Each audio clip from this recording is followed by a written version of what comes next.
Parivrtta Hasta Padasana, revolved hands and feet.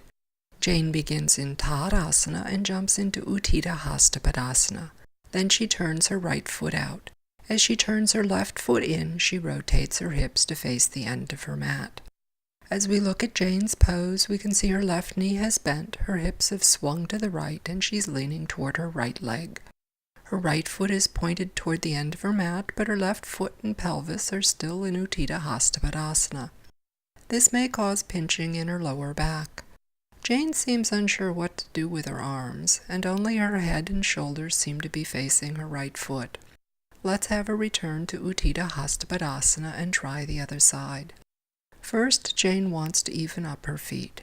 Then she turns her left foot out. Next, she rotates her right leg and foot to point in the same direction as her left foot. She may need to lift her foot to get enough turn before taking her heel to the floor.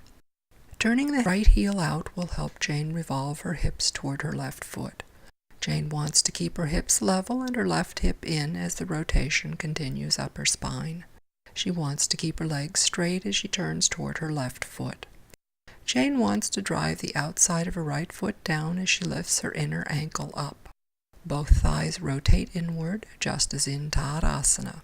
Then Jane wants to lift her pelvis away from her thigh as she stretches her arms to the side. To exit, she turns her feet to face the front of her mat and returns to Utthita Hasta Padasana. She can then jump back into Tadasana. Let's watch Jane's skeleton in Parivrtta Hasta Padasana.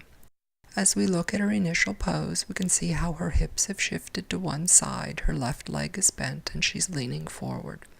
Jane's right side is shorter than her left, and her arms are at an odd angle. Let's have her return to Utthita Hasta Padasana and try the other side. She may need to even up her feet before going to the left. Jane turns her left leg out first. Then she rotates her right leg and foot toward the left. Jane may need to lift her foot or bend over to get her foot in position. Then she needs to take her heel down and straighten her legs as she revolves her right hip toward her left foot. She needs to keep her left hip in as the rotation continues up her spine. Then she wants to lift her pelvis away from her thigh, stretch her arms to the side, and roll her thighs in. To exit, she turns her feet and returns to Utthita Hasta Padasana. She can then jump back into Tadasana.